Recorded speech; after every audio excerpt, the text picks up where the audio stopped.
Video ITR4 कैसे file करें इस बारे में है। ITR4 रिटर्न उन निवासी व्यक्तियों, HUF या भागीदारी फर्मों द्वारा फाइल किया जाता है जिनके निर्धारण वर्ष 23-24 के लिए टोटल इनकम में सेक्शन 44AD या 44AE के तहत बिजनेस इनकम शामिल है। आप ITR4 का उपयोग सेक्शन 44AD के तहत गणना की गई व्यवसाय से इनकम, सैलरी या पेंशन इनकम या हाउस प्रॉपर्टी से इनकम की रिपोर्ट करने के लिए कर सकते हैं। हालांकि इस फॉर्म का उपयोग इस शीर्ष के तहत अग्रानीत हानि या अग्रनीत करने वाली हानि की रिपोर्ट करने के लिए नहीं किया जा सकता है। लॉटरी से जीत को छोड़कर अन्य सोर्स से इनकम और हॉर्स रेस से होने वाली इनकम को ITR4 में रिपोर्ट किया जा सकता है। ITR4 फॉर्म का उपयोग उन व्यक्ति, HUF या भागीदारी फर्म द्वारा नहीं किया जा सकता है जिनकी सैलरी, हाउस प्रॉपर्टी या अन्य सोर्स से टोटल इनकम 50 लाख रुपए से अधिक है या कैपिटल गेन से इनकम हो रही है। फॉर्म का उपयोग उन व्यक्तियों द्वारा नहीं किया जा सकता जो किसी कंपनी में निदेशक हैं या जिसने गैर सूचीबद्ध इक्विटी शेयरों में निवेश किया है, जिनकी लेखा बहिया को इनकम टैक्स एक्ट के तहत ऑडिट किया जाना आवश्यक है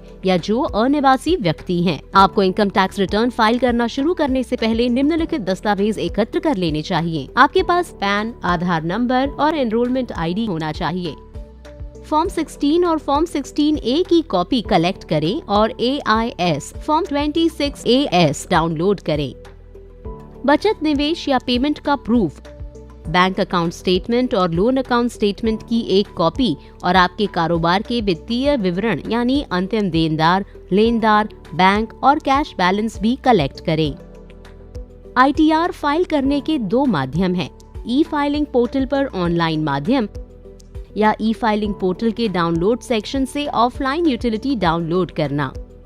इस वीडियो में हम यह देखेंगे कि हम ऑनलाइन माध्यम से ITR4 कैसे फाइल कर सकते हैं। ITR फाइल करने के लिए आपको एक मान्य यूजर ID और पासवर्ड के साथ ई-फाइलिंग पोर्टल पर एक रजिस्टर्ड यूजर होना चाहिए और आपका पैन स्टेटस एक्टिव होना चाहिए। आइए अब स्टेप बाय स्टेप देखते हैं ऑनलाइन माध्यम में ITR4 कैसे फाइल करते हैं। आप सबसे पहले ई-फाइलिंग पोर्टल के होम पेज पर जाकर लॉगिन पर क्लिक करें। लॉगिन स्क्रीन पर आपको अपना यूजर ID और पासवर्ड दर्ज करना होगा। लॉगिन के बाद अपने डैशबोर्ड पर ई-फाइल पर क्लिक करें। इनकम टैक्स रिटर्न्स पर जाएं और फिर फाइल इनकम टैक्स रिटर्न पर क्लिक करें। यहाँ आपको ड्रॉप डाउन मेन्यू से उपयुक्त असेसमेंट ईयर का चयन करना होगा और मोड ऑफ फाइलिंग को ऑनलाइन चुनना होगा और फिर कंटिन्यू पर क्लिक करना होगा। यदि आपके पास पहले से ही इनकम टैक्स रिटर्न का ड्राफ्ट सेव किया हुआ है जो सबमिशन के लिए पेंडिंग है, तो आप उसी ड्राफ्ट के साथ कंटिन्यू कर सकते हैं। अन्यथा आप स्टार्ट न्यू फाइलिंग पर क्लिक करें। आपको यहाँ अपने लिए उपयुक्त स्टेटस का चयन करना होगा। आप एक इंडिविजुअल हैं, हिंदू अनडिवाइडेड फैमिली हैं या अदर हैं। आप इसका चयन कर सकते हैं और फिर कंटिन्यू बटन पर क्लिक करें। अब आपको ड्रॉप डाउन मेन्यू से ITR फॉर्म चुनना होगा। हालांकि यदि आप नहीं जानते कि आपके लिए कौन सा ITR फॉर्म उपयुक्त है, तो आप विजार्ड आधारित रिटर्न सिलेक्शन के लिए बाईं ओर प्रोसीड बटन पर क्लिक कर सकते हैं। विजार्ड आधारित रिटर्न सिलेक्शन में आपको कुछ योग्यता शर्तें प्रदान की जाएंगी। आप शर्तों को देखकर उनके अनुसार यहां से सही ITR फॉर्म का चयन कर सकते हैं। ITR चुनने के बाद अब आप प्रोसीड विद ITR4 पर क्लिक कर सकते हैं। आप लागू उपयुक्त दस्तावेजों को देख और एकत्र कर सकते हैं और उन्हें जांच सकते हैं और फिर लेट्स गेट स्टार्टेड पर क्लिक करें। आपको यह उत्तर देना होगा कि आप निम्नलिखित में से किस कारण से इनकम टैक्स रिटर्न फाइल कर रहे हैं। कृपया उन कारणों को देखें और सही कारणों का चयन करें और फिर कंटिन्यू बटन पर क्लिक करें। रिटर्न समरी पेज पर 6 टैब हैं। आपको प्रत्येक टैब की पुष्टि करनी होगी। सबसे पहले पर्सनल इन्फॉर्मेशन टैब पर क्लिक करें। पर्सनल इन्फॉर्मेशन टैब में 4 भाग होंगे, profile, contact details, filing section और बैंक डिटेल्स। आप प्रोफाइल सेक्शन जांच सकते हैं। यदि आवश्यक हो तो आप केवल पर्सनल इन्फॉर्मेशन के अन्य भागों को एडिट कर सकते हैं। अब आपको ड्रॉप डाउन मेन्यू से नेचर ऑफ एम्प्लॉयमेंट को सिलेक्ट करना होगा। कृपया ध्यान दें कि फाइलिंग सेक्शन में filed under section 139 sub section 1 स्वतः सिलेक्ट हो जाएगी। आपको यह उत्तर देना होगा कि क्या आपने पिछले वर्षों में कभी सेक्शन 115 BAC के तहत न्यू टैक्स रेजिम का विकल्प चुना है। यदि आपने पिछले वर्षों में न्यू टैक्स रेजिम का विकल्प चुना था तो येस चुने, अन्यथा नो चुने। कृपया ध्यान दें कि यदि आप येस चुनते हैं तो आपको असेसमेंट ईयर और फॉर्म 10IE फाइल करने की तिथि चुननी होगी और एक्नॉलेजमेंट नंबर दर्ज करना होगा। कृपया ध्यान दें कि क्या आपने पहले कभी न्यू टैक्स रेजिम का विकल्प चुना था। इस प्रश्न का उत्तर बिजनेस इनकम के साथ रिटर्न फाइल के दृष्टिकोण से दिया जाना है। असेसमेंट ईयर के बीच फाइल किए गए नॉन बिजनेस इनकम रिटर्न्स यदि कोई हो के कंटेंट को अनदेखा करके उपयुक्त उत्तर का चयन करें। यदि आपने नई बिजनेस रिटर्न में न्यू टैक्स रजीम का विकल्प चुना है तो आप न्यू टैक्स रजीम के तहत बने रहेंगे जब तक कि वर्तमान असेसमेंट ईयर के लिए फॉर्म 10IE फाइल करके विकल्प नहीं चुना जाता है। अगर आप अभी न्यू टैक्स रजीम चुनना चाहते हैं तो आपको ऑप्टिंग इन नाउ चुनना होगा, लेकिन यदि आपने पहले कभी यह विकल्प चुना है तो आपको पर्सनल इन्फॉर्मेशन टैब के तहत फाइलिंग सेक्शन में रेडियो बटन का विकल्प कंटिन्यू टू ऑप्ट चुनना होगा। ऑप्टिंग इन नाउ के लिए एक्नॉलेजमेंट नंबर और फॉर्म 10IE फाइल करने की तिथि दर्ज करें, क्योंकि आयकर रिटर्न फाइल करने से पहले फॉर्म 10IE फाइल करना अनिवार्य है यदि व्यक्ति की बिजनेस इनकम है और वह पहली बार न्यू टैक्स रजीम का विकल्प चुन रहे हैं। यदि आपने पहले न्यू टैक्स रजीम का विकल्प चुना था और उसके बाद आप न्यू टैक्स रजीम से ऑप्ट आउट किया था, तो क्या आपने कभी न्यू टैक्स रजीम से ऑप्ट आउट किया था के लिए यस चुने, अन्यथा नो चुने।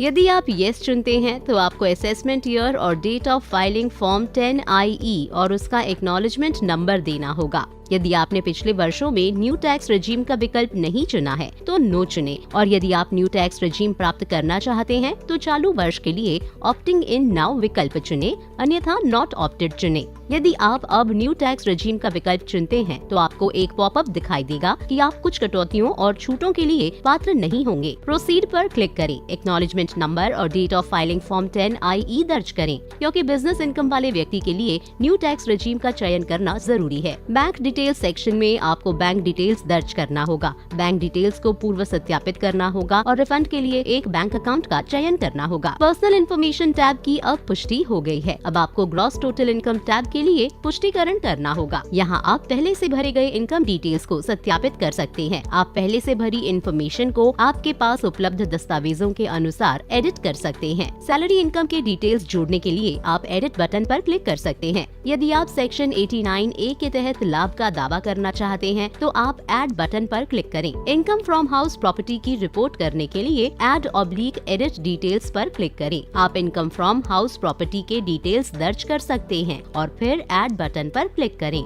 इनकम फ्रॉम अदर सोर्सेज की रिपोर्ट करने के लिए ऐड डिटेल्स पर क्लिक करें। इनकम फ्रॉम अदर सोर्सेज के डिटेल्स दर्ज करें।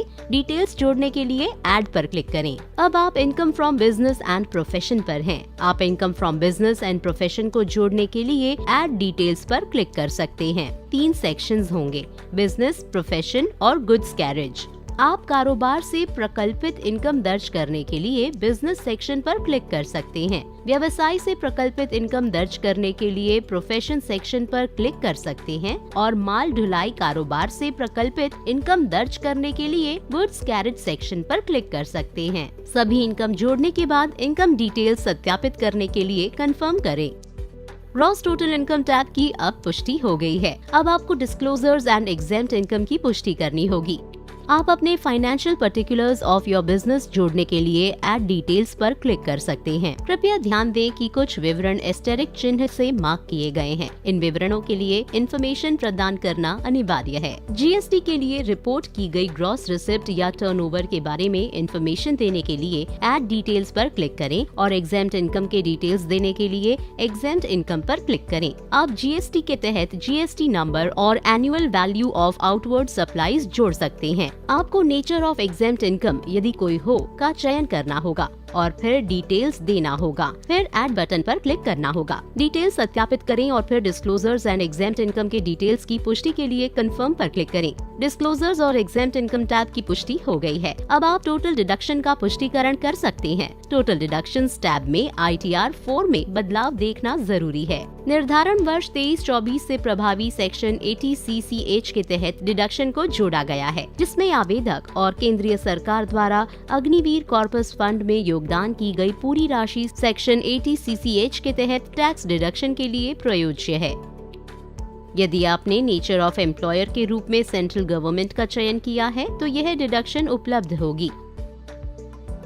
उसके बाद आप कंट्रीब्यूशन टू अग्निपथ स्कीम के रूप में सेक्शन 80 CCH के तहत डिडक्शन की एलिजिबल अमाउंट ऐड कर सकते हैं। आप उपयुक्त डिडक्शन टाइल पर क्लिक करके यहाँ डिडक्शन सत्यापित और दावा कर सकते हैं और फिर कंफर्म बटन पर क्लिक करें। टोटल डिडक्शन स्टेप की अब पुष्टि हो गई है। अब आपको टैक्स पेड का पुष्टिकरण देना होगा। आप सत्यापित कर सकते हैं कि आपके टोटल टैक्स का पेमेंट सैलरी पर TDS, सैलरी के अलावा अन्य इनकम पर TDS, TCS, advance tax, self assessment tax के माध्यम से किया गया है और फिर कंफर्म बटन पर क्लिक करें। टैक्स पेड टैब की अब पुष्टि हो गई है। आप अब टोटल टैक्स लायबिलिटी पर पुष्टिकरण दे सकते हैं। आपके द्वारा पहले से प्रस्तुत आय के विवरण के अनुसार सिस्टम द्वारा कुल कर देयता की संगणना की जाएगी। आप कंप्यूटेशन ऑफ टैक्स के अनुसार टैक्स लायबिलिटी डिटेल्स को सत्यापित कर सकते हैं। एक बार टैक्स लायबिलिटी टैब की पुष्टि होने के बाद आप प्रोसीड बटन पर क्लिक करें।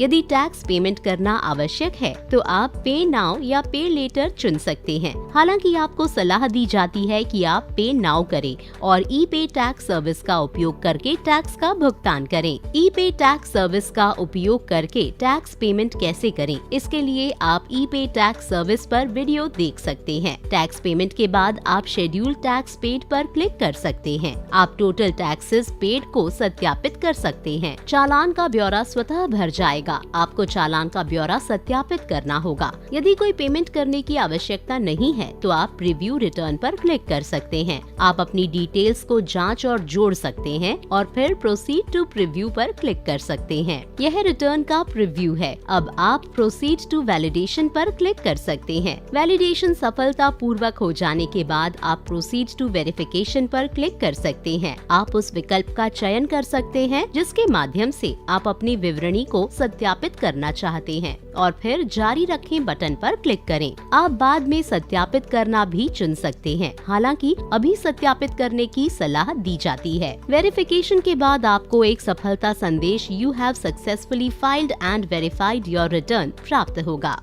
ITR4 फॉर्म भरना बहुत आसान है। अधिक जानने के लिए हमारी वेबसाइट www.incometax.gov.in पर जा सकते हैं या हमारे हेल्पलाइन नंबरों पर संपर्क कर सकते हैं।